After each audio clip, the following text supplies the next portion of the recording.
Shalom. Selamat pagi. Selamat pagi. Wow, puji Tuhan. Saudara yang kekasih dalam Tuhan, terima kasih buat gembala yang sudah memberikan waktu untuk saya dan pengurus di tempat ini menyampaikan firman Tuhan. Dan pagi ini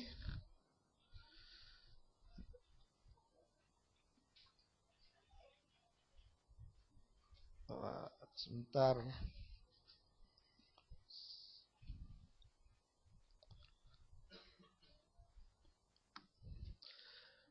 Pagi ini saya akan membawakan firman Tuhan. Kita buka dalam Lukas 16 ayat 19 sampai dengan 31. Lukas 16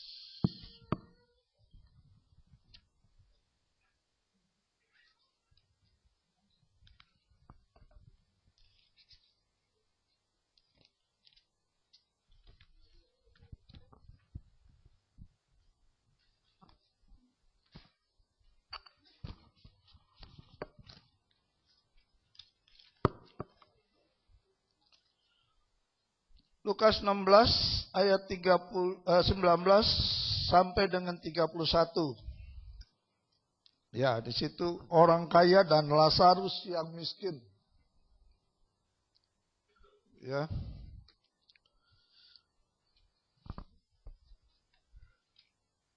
Lukas 16 ayat 19 dan 31 saudara sudah dapat? Ada yang tidak bawa Alkitab tapi bawa handphone. Pasti di handphone ada Alkitab ya. Kalau saudara yang punya handphone pasti di handphonenya punya Alkitab. Asal tidak ada isi-isi yang lain. Yang menyeramkan gitu. Ayat 19 saya akan bacakan buat saudara yang tidak bawa Alkitab, perhatikan.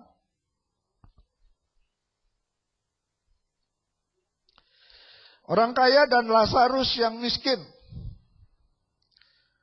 Ada orang kaya yang selalu berpakaian jubah ungu dan kain halus dan setiap harinya ia bersukaria dalam kemewahan. Dan ada seorang pengemis bernama Lazarus, badannya penuh dengan borok, berbaring dekat pintu rumah orang kaya itu. Dan ingin menghilangkan laparnya dengan apa yang jatuh dari meja orang kaya itu. Malahan anjing-anjing datang dan menjilat boroknya. Kemudian matilah orang miskin itu. Lalu dibawanya oleh malaikat-malaikat ke pangkuan Abraham. Orang kaya itu juga mati. Lalu dikubur dan sementara ia menderita sengsara di alam maut, ia memandang ke atas dan dari jauh dilihatnya lah Abraham dan Lazarus duduk di pangkuannya. Lalu ia berseru katanya, Bapa Abraham, kasihanilah aku, suruhlah Lazarus supaya ia mencelupkan ujung jarinya ke dalam air dan menyejukkan lidahku, sebab aku sangat kesakitan dalam nyala api ini. Tetapi Abraham berkata, anak, ingatlah bahwa engkau telah menerima segala yang baik sewaktu hidupmu, sedangkan Lazarus segala yang buruk. Sekarang ia mendapat hiburan dan engkau sangat menderita. Selain daripada itu, di antara kami dan engkau terbentang jurang yang tidak terseberangi, supaya mereka yang mau pergi ke sini kepadamu, ataupun mereka yang mau datang dari situ kepada kami, tidak dapat menyeberang. Kata orang itu, kalau demikian, aku minta kepadamu Bapa, supaya engkau menyuruh dia ke rumah ayahku. Sebab masih ada 5 orang saudaraku, supaya ia memperingati mereka dengan sungguh-sungguh, agar mereka jangan masuk kelak ke dalam tempat penderitaan ini. Tetapi kata Abraham, Ada pula mereka kesaksian. Ada pada mereka kesaksian Musa dan Nabi. Baiklah mereka mendengarkan kesaksian itu. Jawab orang itu, tidak Bapak Abraham. Tetapi jika ada orang yang datang dari mereka, dari antara orang mati kepada mereka, mereka akan bertobat. Kata Abraham kepadanya, jika mereka tidak mendengar kesaksian Musa dan para nabi, mereka tidak juga akan mau diyakinkan sekalipun oleh orang yang bangkit dari antara orang mati. Amin. Siapa di sini orang kaya? Bisa angkat tangan? Ada orang kaya di sini? Atau siapa orang miskin di sini? Ada yang angkat tangan? Wah, saya bingung nih. Yang kaya nggak angkat tangan, yang miskin nggak angkat tangan. Jadi ini orang yang hadir di sini pagi hari ini nggak kaya, nggak miskin gitu ya.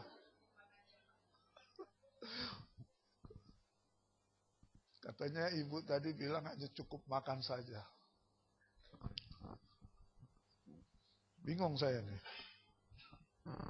Saudara nggak merasa kaya? Hah? Nggak merasa kaya? Punya hidung, punya mata, punya kuping, punya kaki dua, punya tangan dua. Nggak merasa kaya? Kaya. Kaya tidak diukur oleh keadaan harta, ya. Bukan itu. Dan miskin juga tidak diukur oleh keadaan harta kita. Yang penting setiap orang yang percaya sama Kristus, dialah adalah orang yang kaya di hadapan Tuhan. Amin. Jadi saudara merasa kaya kan? Pagi hari ini di hadapan Tuhan. Ya. Kenapa saudara bisa datang beribadah ke gereja di tempat ini? Walaupun jalan kaki, yang lain ada naik motor, ada yang naik mobil. Ya, kita itu adalah anugerah, masih bisa napas. Ya, kita masih bisa hidup, masih bisa menikmati hari ini.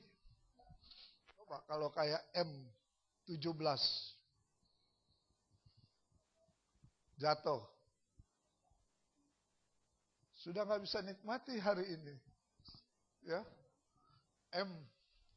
M370 nggak tahu kemana larinya. 2 kali Malaysia mengalami musibah di tahun ini. Kita bersyukur Tuhan masih menyertai langkah hidup kita. Amin. Tapi hati-hati setelah tanggal 22. Saya tidak nakut-nakutin, ya. Cuma saya tidak tahu, banyak orang ngomong hati-hati tanggal 22 nanti. Maka itu pergilah ke supermarket. Kemana saja yang bisa beli kalengan. Nggak tahu kaleng kosong, kaleng isi gitu. Supaya berjaga-jaga katanya. Jangan terjadi seperti yang lalu. Itu saya terima. Saudara yang kekasih dalam Tuhan, dari bacaan ini ada 3 pribadi yang diceritakan dalam perikop bacaan firman Tuhan hari ini. Ya, ada 3 pribadi dari bacaan ini yang hari ini kita dengar. Ayat 19 itu dikatakan ada orang kaya yang selalu berpakaian jubah ungu dan kain halus. Di setiap hari ia bersukaria dalam kemewahan.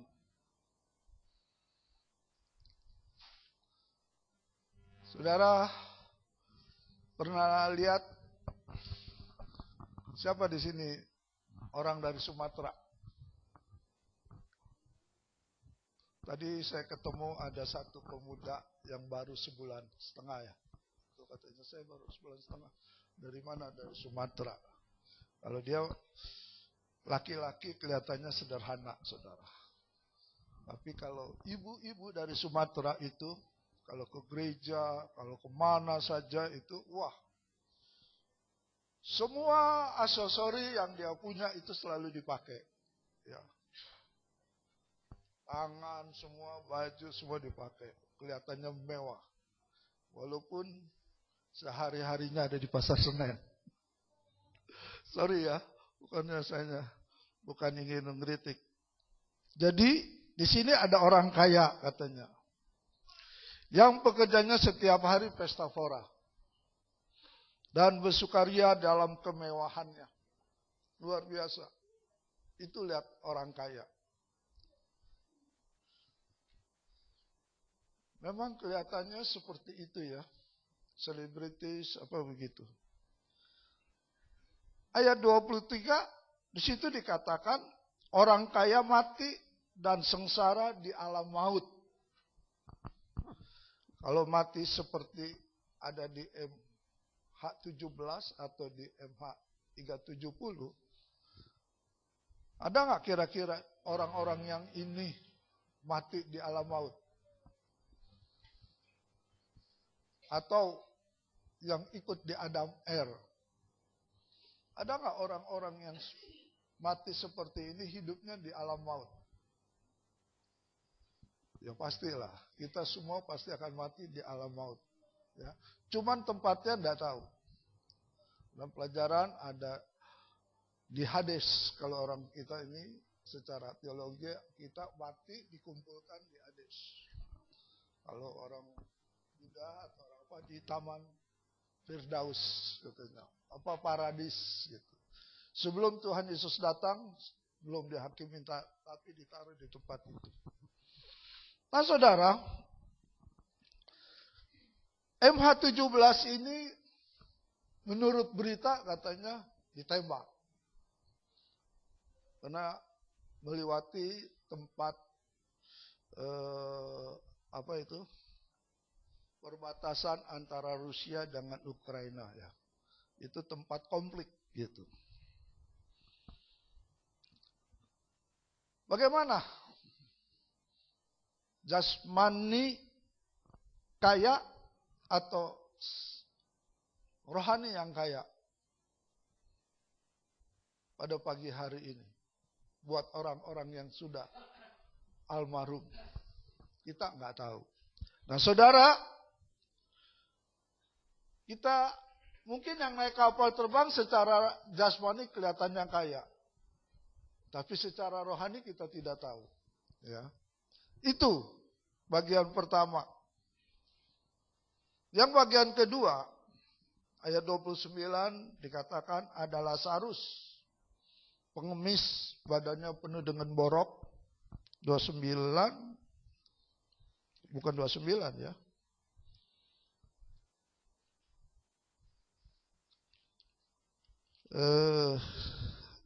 Itu di mana Lazarus? Ini saya salah.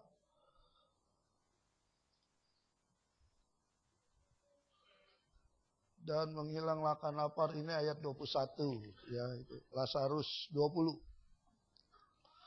Mungkin saya salah ketik. Nah, badannya penuh dengan borok, berbaring dekat pintu rumah orang kaya.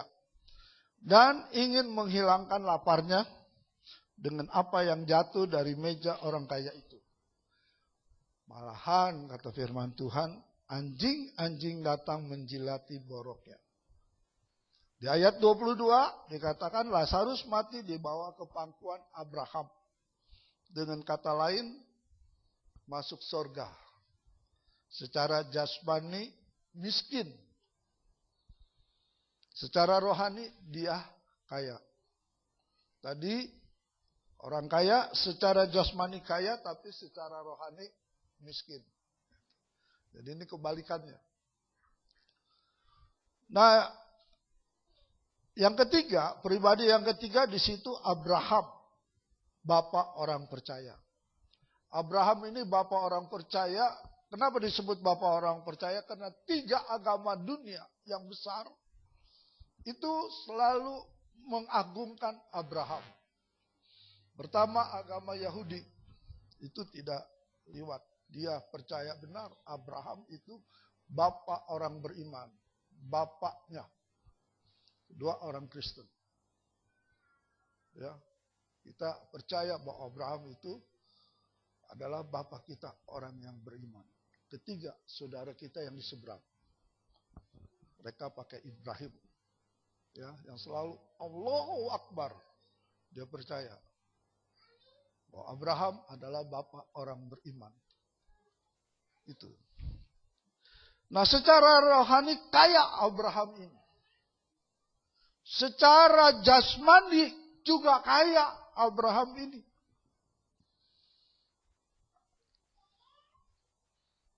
Jadi Anda ditanya, atau ada pertanyaan bagi kita pagi hari ini. Pilih yang mana di antara ketiga yang saya sebutkan tadi? Saudara mau pilih yang mana? Di antara ketiga yang saya sebutkan tadi, jadi orang kaya secara jasmani, jadi orang miskin secara jasmani, Lazarus, atau seperti Bapak Abraham, kaya jasmani dan kaya rohani. Mana yang saudara pilih? Oh. Ibu bilang Bapak Abraham. Ibu wanita loh. Mana yang Anda pilih coba? Kita semua sebagai orang beriman pasti milih Bapak Abraham. Ada nggak seperti itu di antara kita pagi hari ini? Atau kita seperti orang kaya, cuek dengan orang-orang yang miskin. Karena Jakarta sekarang ada peraturan, bantu orang miskin, kena undang-undang saudara. Kalau kamu di lampu merah, naik mobil atau naik motor, keluarin duit. Atau ada orang minta-minta datang, kasih uang, ketahuan, pamong praja ditangkap. Yang miskin ditangkap, yang ngasih duit ditangkap. Yang ngasih duit kena denda 20 juta, gara-gara uang 1.000. Kalau enggak, dihukum 5 atau 6 bulan. Gitu. Tapi biasanya orang kaya kan mendingan 20.000 dah. Hilang gitu kan. Daripada dihukum 6 bulan, nggak dapat cuan. Kerjaan nggak dapat gitu kan. Kita pasti semua orang akan pilih seperti Abraham. Nggak ada yang mau pilih seperti orang kaya kalau menurut cerita ini. Nggak ada orang akan pilih seperti orang miskin menurut cerita ini. Padahal saudara, kalau menurut cerita ini orang miskin itu enak nantinya. Ya kan? Duduk di pangkuan Abraham di surga nanti duduk. Kalau kita meninggal. Saudara mau pilih mana? Di dalam dunia ada berapa? 2 jalan. Lebar dan yang lebar neraka, yang sempit surga. Pilih mana? Semua pilih surga kan? Kayak orang miskin ini. Bingung kan kita pilihnya nih? Pilih Abraham, pilih Lazarus, pilih orang kaya. Jawaban ada di hati saudara sekalian. Ya, saudara, ini saya mesti naikin sebentar. Yes.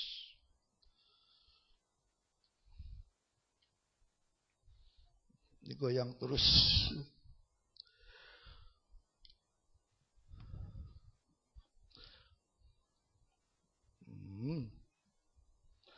Saudara, maka semua akan pilih tadi Abraham, yaitu Abraham bapak orang percaya.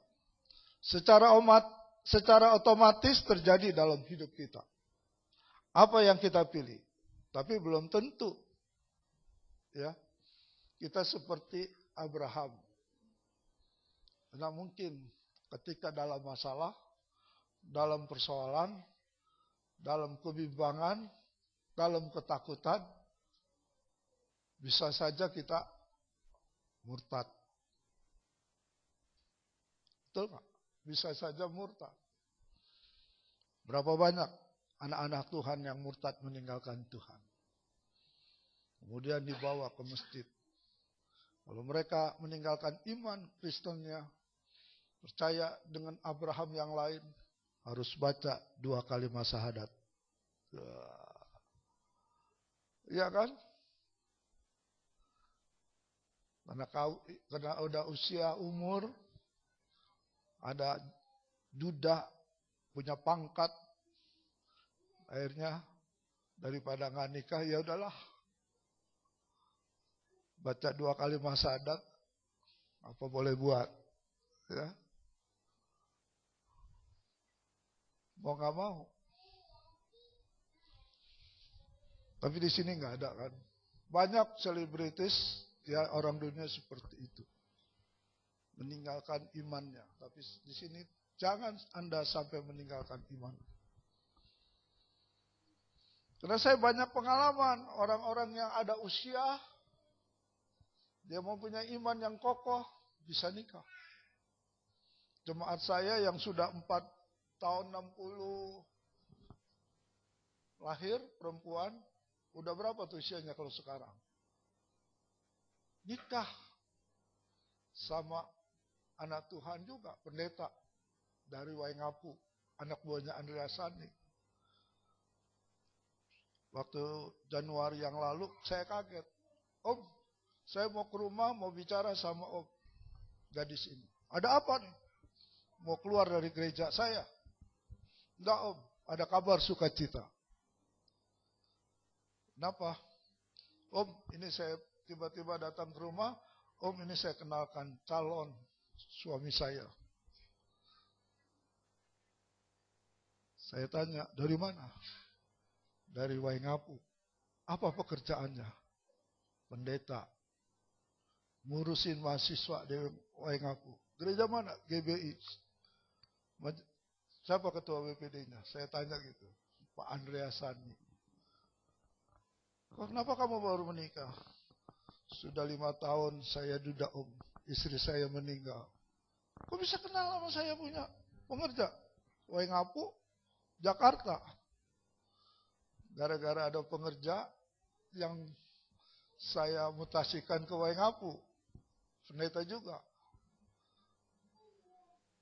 Dikenalilah dengan pendeta itu. Mau gak kamu? Di gereja Pak Darius ada gadis yang belum menikah. Rupanya dia sudah kontak dulu gitu. Baru kemarin tanggal 28 Juni saya berkatin di Geraha. Surat nikahnya sudah jadi. 2 minggu yang lalu datang seorang anak Tuhan ke rumah saya, ya yang sudah usia lebih tua dari saya, duda, istrinya meninggal saya tahu. Pak Pendeta, saya mau bicara dengan Pak Pendeta. Kenapa? Saya kira soal gereja gitu. Enggak, soal pribadi. Oh boleh, datang aja. Interview, Pak, saya sudah usia sekian. Dan saya sudah cari di internet. Orang ini intelek, dia cari di internet. Data-data orang-orang yang belum punya pasangan. Dia tidak cari anak muda rupanya, dia cari. Ada yang usia 60-an gitu, hampir 60-an. Dari sekian banyak ada 3 yang dipilih gitu. Ada orang Manado, ada orang Jawa, ada orang Sunda. Rupanya jatuh kepada orang Sunda. Ini Pak fotonya. Bapak setuju nggak? Kenapa? Dia masih belum menikah. Sebagai karyawan dan hidup sekarang menyendiri. Boleh, oh kalau sendiri nggak ada beban ya nggak apa-apa saya bilang. Yang penting dia seiman Pak, cuman beda aliran. Seiman beda aliran. Apa? Dia Katolik. Oh nggak apa-apa. Kenapa? Yang penting dia masuk GBI, baptis dalam nama Allah Bapa, Anak dan Roh Kudus dalam Tuhan Yesus. Kalau dia mau, silakan interview dulu. Bimbingan pranikah. Ya, nanti saya kontak Pak ya. Dan rupanya dia sudah kontak-kontak gitu. Tinggal kepastiannya. Dia udah ngomong juga sama pengurus. Bisa nggak ya Pak Darius berkatin saya? Doakan gitu. Saya bilang bisa saja, nggak ada yang nggak mungkin. Kalau Tuhan menjodohkan dia, saya bilang nggak apa-apa. Karena mereka usia sudah tua juga, udah 60 lebih, hampir 70. Kalau sakit, siapa yang mengurus? Nggak ada. Ada anak 2 laki perempuan, belum tentu bisa ngurus. Kalau anak perempuan ngurus bapak susah. Anak laki nggak mau ngurus bapak, mantu nggak mau. Karena saya nggak punya jemaat yang demikian. Istrinya meninggal, anak punya 4, 3 perempuan, 1 laki. Begitu istri meninggal, bapaknya suruh jadi pembantu. Karena anaknya kerja semua. Jadi tukaran bajunya tuh tidak diurus. Terpaksa bapaknya sampai jadi pembantu nyuci gitu. Waduh, kesian. Akhirnya bapaknya cari pembantu. Cari pembantu, curiga anaknya, cemburu sama bapaknya. Karena seolah-olah bapaknya ada love gitu. Memang sih betul, saudara. Karena udah gak ada istri lagi. Dan akhirnya bapaknya diusir dari rumah itu. Bersama pembantu pergi. Kerja di Tangerang. Punya anak. Baru punya anak 1. Enak. Karena tidak perhatiin makannya katanya. Saya tanya, kenapa kamu jadi begini? Gara-gara makan tongseng Pak Darius hampir tiap hari. Jadi kena stroke. Hati-hati Bapak Ibu Saudara yang makan kambing, makan tongseng. Itu bisa stroke loh. Apalagi yang santan-santan. Saya nggak suka kambing, sate kambing. Ya, nggak setahun sekali lah. Tongseng, nggak suka saya. Kalau santan memang saya suka, sayur lodeh apa gitu saya suka. Jangan sampai saudara stroke. Nggak ada yang ngurus. Sekarang mau nggak mau, pembantu yang dijadikan istri yang punya anak ngurus. Dibawalah pulang ke rumahnya. Nah sekarang dia jadinya ngurusin rumah. Masa bapaknya stroke, anak gadis yang ngangkat-ngangkat, bapaknya mau ke kamar mandi, bapaknya dan buang air di tempat tidur. Siapa yang mau itu? Maaf kata loh. Akhirnya sekarang mau nggak mau pembantunya jadi istrinya. Saya bilang ya udah kita doakan supaya Tuhan menjadikan mujizat yang luar biasa dalam hidup. Sekarang diterima, punya anak kecil adiknya. Wah disenangin karena cakep anaknya saudara. Blasteran antara pembantu dengan dosen. Disenangin lucu, util lagi. Saya bilang kalau nggak mau ngurusin anaknya saya yang ngurus. Gitu.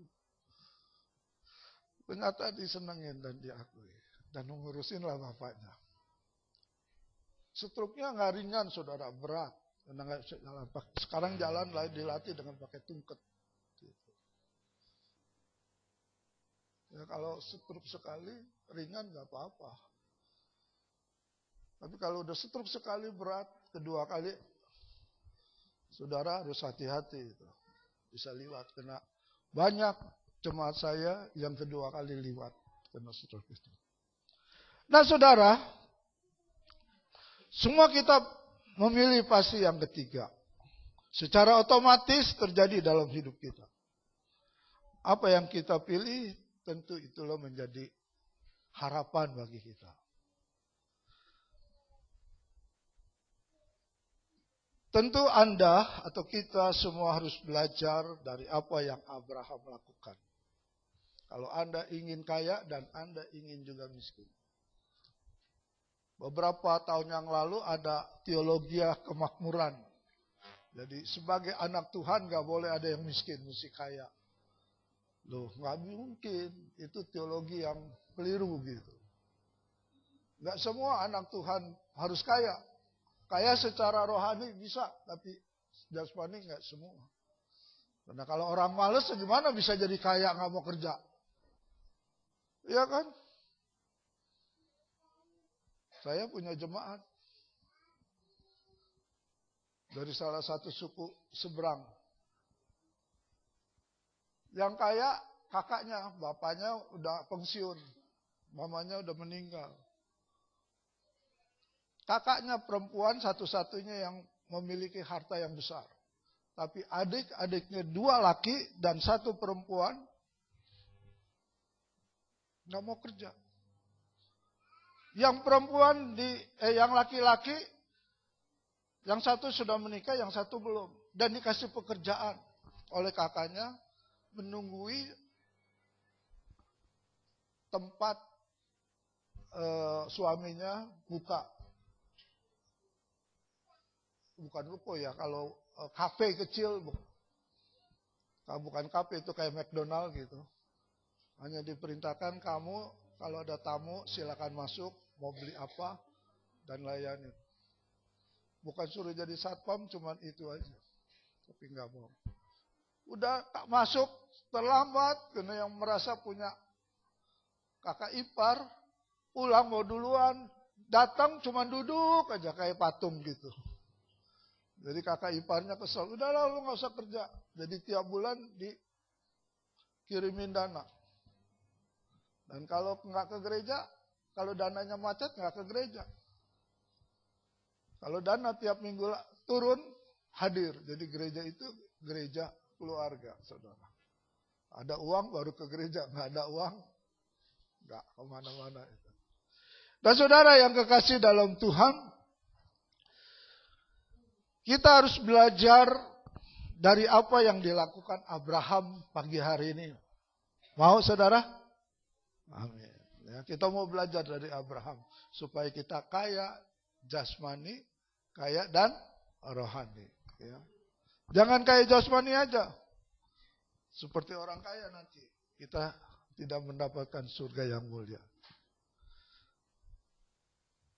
Pertama, kenapa kita harus belajar seperti Abraham?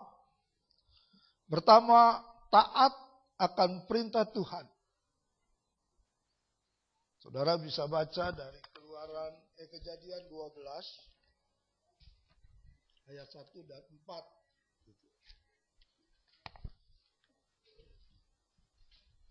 Kejadian 12 ayat 1 dan 4. Inilah dikatakan Abraham dipanggil Allah. Seperti saudara dan saya pagi hari ini dipanggil Tuhan untuk beribadah.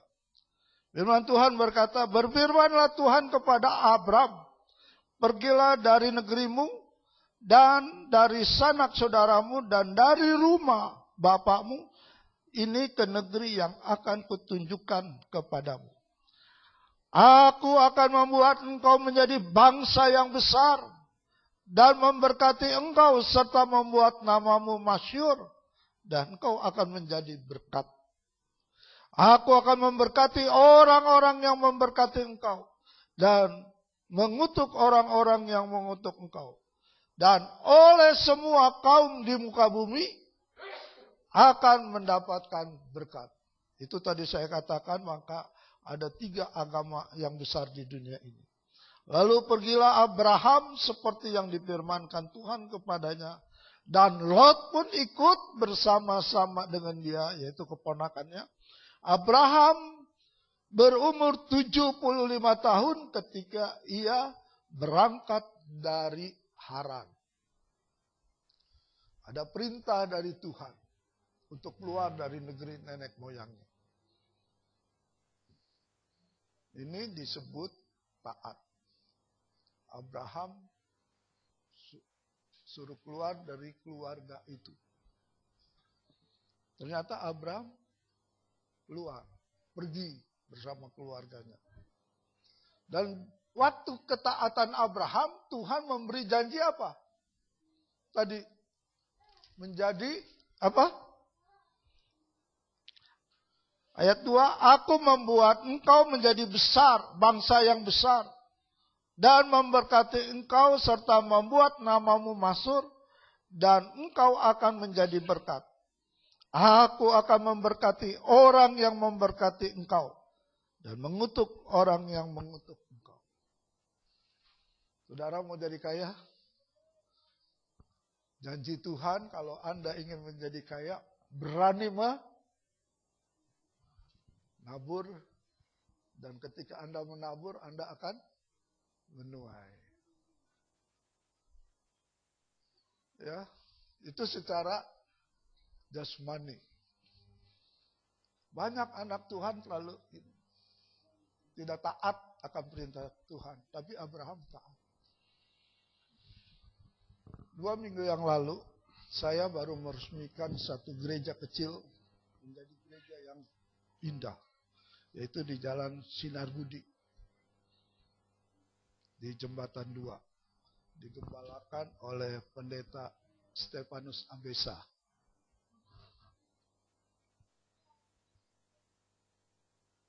Saya bersyukur, ternyata dari gereja itu yang membangun gereja yang di rumah itu kecil menjadi gereja, ada loteng, balkon. Saudara, ternyata dibangun oleh seorang bukan anak Tuhan.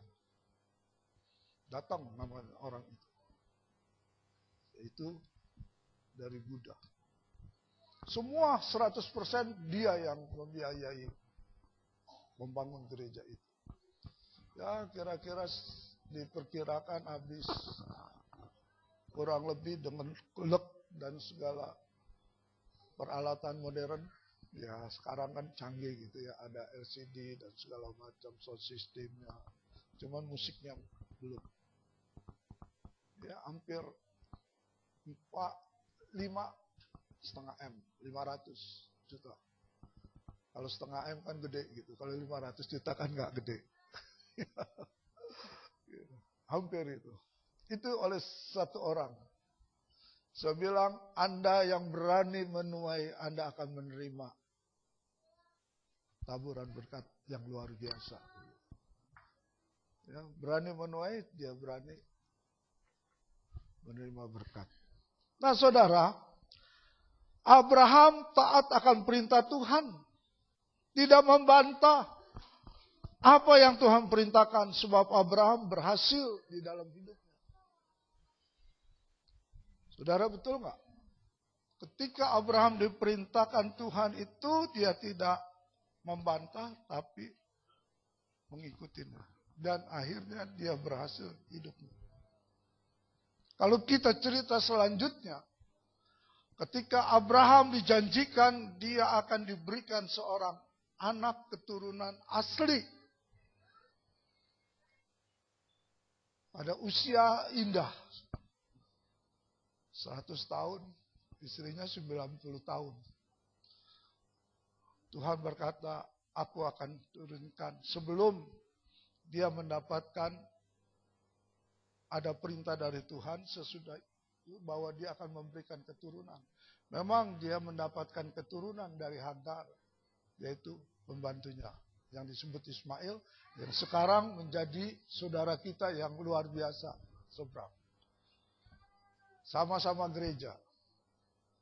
Cuman kita tidak pakai bawang putih, dia pakai bawang putih. Ya. Nah, itu aja. Nah, apa yang terjadi? Usia 90, Sarah istrinya tertawa. Udah mati haid. Dan ada Abraham. Ya, Sarah udah mati haid, artinya menopause. Dan Abraham udah impoten. Mana mungkin Tuhan, saya akan melahirkan keturunan. Tapi di hadapan Tuhan tidak ada yang tidak mungkin. Kalau Tuhan mau bekerja. Amin. Kalau Tuhan ingin memberikan satu mujizat, tidak ada yang tidak mungkin. Pasti akan terjadi di dalam hidup ini. Amin. Dan akhirnya Tuhan berikan anak perjanjian. Lahirlah Ishak. Luar biasa kan? Usia 90. Jadi kita yang tua ini jangan takut, Pak. Bagaimana hidup saya, ada orang yang datang gitu, udah nggak bisa apa-apa, Pak. Udah usia gini siapa yang mau pakai kerja? 60. Suruh jadi satpam, nggak bisa, Pak. Saya bilang, kalau kamu ada kemauan, pasti ada jalan. Amin. Usia berapapun, ketika kita ada kemauan, pasti ada jalan. Kita pasti diberi semangat. Kaleb yang sudah 80, Yosua, dia merasa masih usia 40 tahun, masih ada tenaga yang luar biasa. Jangan mengharapkan dunia ini, kalau Tuhan mau pakai kita, saudara jangan takut. Dia beri kesehatan sama kita. Abraham taat ikut perintah Tuhan. Ketika anaknya Ishak sudah dewasa, ingin Tuhan perintahkan untuk dipersembahkan, Abraham ikut. Taat dia melakukan. Nah, perlu pagi hari ini jemaat di tempat ini nggak usah banyak-banyak, cuma 4 kata. T-A-A-T, taat. Taat beribadah, taat baca firman Tuhan, taat mendengarkan firman Tuhan dan merenungkannya.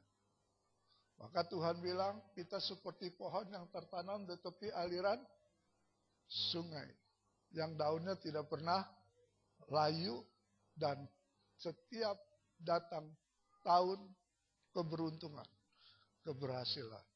Itu kata firman Tuhan. Renungkanlah firman Tuhan siang dan malam. Saudara taat? Saudara taat? Kalau saat ini mungkin kita bisa angguk taat. Tapi di luar ini kita nggak tahu. Iya kan? Karena masing-masing saudara punya pribadi. Sudah taat di dalam perintah Tuhan, bisa memberi untuk Tuhan. Kalau kita sudah memberi, kita bersyukur. Maka ketika kita taat, kita akan menjadi kaya rohani dan kaya jasmani. Itu seperti Abraham. Yang kedua, milikilah motivasi yang benar. Ikut Tuhan bukan untuk menjadi kaya. Tadi saya katakan hati-hati, ada pengajaran teologi yang kemakmuran. Kaya boleh saja, tapi motivasi kita ke gereja apa? Menomorsatukan Tuhan dalam hidup kita, maka akan pasti terjadi. Saudara datang ke gereja, motivasi saudara menomorsatukan Tuhan atau mencari layar. Di gereja saya ada jemaat, ini bukan di sini, ini di gereja saya, betul saudara, saya kesaksian. Yang seringkali istri saya selalu negor. Ini udah jam berapa kok kamu gak kelihatan di gereja? Kaget dia, oh iya Bu, saya belum mandi. Mandi cepat, padahal rumahnya cuma selangkah dari gereja, itu di belakang gereja. Kira-kira ya 20 meter. Gitu. Karena dia masih hidup dalam sendiri. Istri saya yang selalu komunikasi. Oh iya, diingetin selalu. Datang udah mau amin dari firman Tuhan. Saya dari atas mimbar. Lain kali kalau datang, kalau udah mau amin selesai mimbar, dengar firman Tuhan, nggak usah lah, nggak enak ceritanya. Lebih baik pulang aja. Saya bilang gitu. Datang bukan apa-apa, cerita lagi. Gosip yang macam-macam. Kalau kamu mau cerita di bawah, lebih baik di atas, saya duduk di bawah. Gitu. Jadi saya dengerin cerita kamu. Sudah datang terlambat, cerita lagi sama sebelahnya. Ini yang nggak taat kan? Bagaimana Tuhan mau memberkati dia menjadi kaya? Bubar gereja, datang sama istri saya, Bu, Tante, kamu sini. Dia buka tas gedenya. Apa? Saya bawa celana baru nih katanya. Dia jualan di gereja, lu datang terlambat bukan dengan firman Tuhan, lu mau jualan cari berkat. Bawa pulang sana. Saya mau nggak mau, dasar ya namanya jemaat, kalau pendeta marahin. Saya nggak tahu kalau di sini Pak Maxon marahin, diketawain. Pak Maxon bisa aja. Saya susah jadi pendeta. Pak Darius. Bisa aja Pak Darius. Apa-apa kan udah pulang cari berkat dikit. Nah, mau bilang apa saudara? Padahal udah keras. Tutup, mau pulang sana ngapain datang ke gereja? Mau jualan. Buka toko di depan pintu ntar. Saudara yang kekasih, miliki ketaatan. Itu penting di dalam hidup ini. Taat dalam segala hal. Saya tidak perinci apa aja. Taat dalam keluarga bersama suami istri. Taat dalam hidup benar di hadapan Tuhan. Ya, tidak takut menghadapi hidup ini. Tidak takut menghadapi gelombang dunia ini. Yang penting bersama Yesus kita lakukan segala perkara. Amin. Itu. Saudara, milikilah motivasi yang benar. Apa yang motivasi yang benar itu?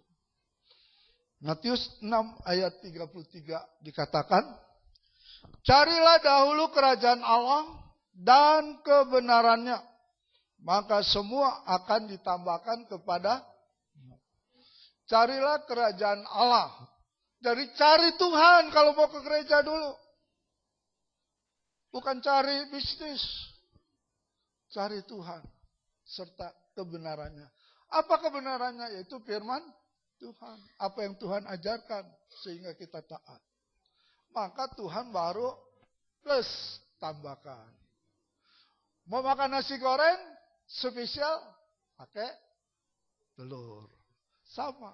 Kalau Anda taat dan miliki motivasi yang benar di dalam beribadah, maka Tuhan akan berikan.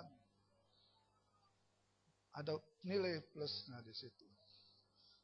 Ya, cari kebenaran firman Tuhan. Yang ketiga, mengasihi Allah.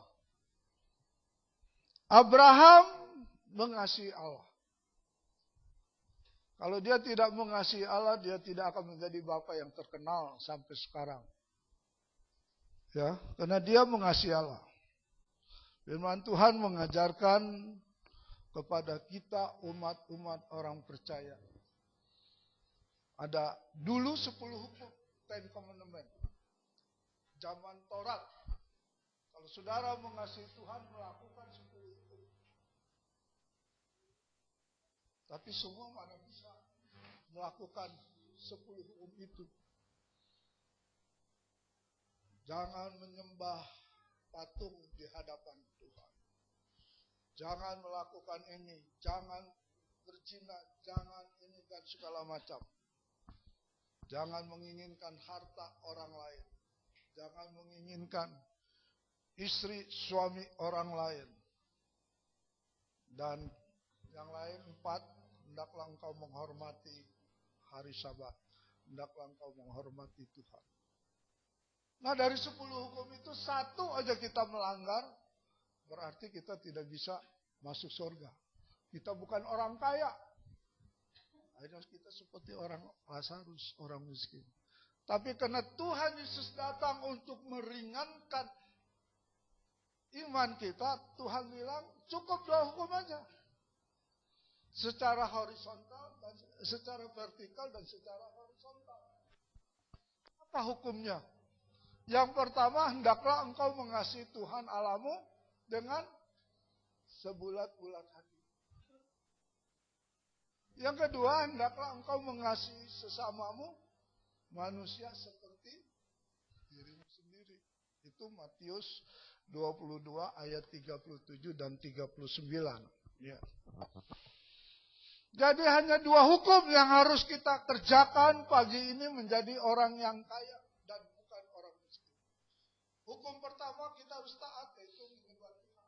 Kita bersyukur, dan saya bersyukur Anda ada di tempat ini. Ini hukum pertama. Kita percaya kepada Kristus Yesus sebagai Tuhan dan Juru Selamat kita. Dan setia Anda berbakti kepada Tuhan. Mengasihi Tuhan. Dan hukum kedua adalah sesamamu manusia.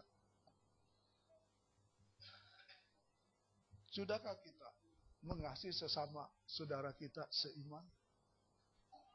Satu pertanyaan buat kita. Tadi saya katakan sekarang pemerintah punya undang-undang, kita ingin mengasihi saudara kita yang miskin. Udah gak boleh kan. Ketahuan ditangkap. Undang-undangnya DKI kena 20 juta. Ini mau lebaran loh. Pasti banyak itu orang-orang daerah datang gitu. Tapi saya lihat kelihatannya udah mulai takut. Gak terlalu banyak gitu. Biasanya waduh brondol gitu. Ya. Abraham mengasihi Allah lebih daripada hidupnya. Bagaimana dengan kita? Mengasihi Allah lebih dari hidup kita. Kenapa Abraham bisa mengasihi Allah lebih dari hidupnya? Sebab ketika Allah memerintahkan Abraham untuk mengorbankan Ishak, ternyata dia taat dan motivasi dia benar dan dia mengasihi Tuhan. Dia berani ketika Ishak yang baru umur masih anak 5-6 tahun. Dia katakan, Ishak ikut Bapak yuk satu gunung. Dan ini ada kayu, kita ikat di atas keledai dan bawa pembantu sampai di atas gunung. Ishak bertanya, Bapak, mana domba yang ingin dipersembahkan? Maka Abraham berkata, Tuhan sudah menyediakan. Tuhan sudah menyediakannya. Tahu-tahu Abraham mengikat Ishak. Tangan dan kakinya taruh di atas kayu untuk dipersembahkan kepada Tuhan. Ketika dia mengangkat pisau, dia berkata, aku persembahkan Ishak di hadapan-Mu Tuhan. Maka malaikat Tuhan berkata, Abraham, jangan kau bunuh anakku. Di sana ada seekor domba yang harus kau persembahkan. Itulah. Yesus sampai taat, naik ke atas bukit Golgota. Dia mati untuk menyelamatkan saudara. Nah kita suruh datang ibadah 2 jam aja. Ogah-ogahan orang Jakarta bilang. Siapa sih yang khotbah hari ini? Pak Darius. Lihat minggu depan jadwalnya nanti Pak Maxon kasih siapa tuh yang undang. Gitu. Pendeta. Itu kan seringkali kita. Pagi hari ini saudara. Yang penting ketika Anda beribadah dengan setia. Dengarkan firman Tuhan. Maka firman Tuhan itu akan menjadi selain logos dan rema di dalam hidup kita. Bekerja Roh Kudus sehingga kita dapat kekuatan. Maka kita akan menjadi orang kaya secara jasmani dan juga jadi orang kaya secara rohani. Gitu. Itulah yang dilakukan oleh Abraham. Kita harus mengasihi Allah dengan segenap hati kita, jiwa kita. Menjadikan Tuhan lebih dari segala-galanya. Amin. Ketika Stefanus mau dirajam, saudara dengar cerita Stefanus di Alkitab? Dengan tuduhan, engkau masihkah mengasihi Tuhan? Kalau enggak, engkau akan mati dirajam. Iman Stefanus tidak goyah. Maka matilah dia dirajam oleh orang-orang pada saat itu. Tapi Alkitab berkata pintu surga membuka. Dia naik ke surga. Jangan sampai kita goyah. Menghadapi Pilpres tanggal pengumuman 22 yang akan datang. Ya, karena kita dukung salah satu orang langsung Yang lain bilang, ini dia pengikutnya. Jangan seperti Petrus. Ya kan? Bukankah engkau pengikut Kristus? Bukan. Saya bukan pengikutnya. Tuhan berkata, Petrus, sebelum ayam berkokok 3 kali engkau sudah menyangkalin. Janganlah engkau menyangkali Tuhanmu. Sesuai dengan imanmu, maka engkau akan menjadi kaya. Kalau engkau menyangkali Tuhan, imanmu, engkau akan menjadi miskin. Saudara mau jadi kaya atau menjadi miskin? Ya. Berbahagialah mereka yang mendengarkan firman Tuhan pagi hari ini serta menyimpannya di dalam hati. Amin.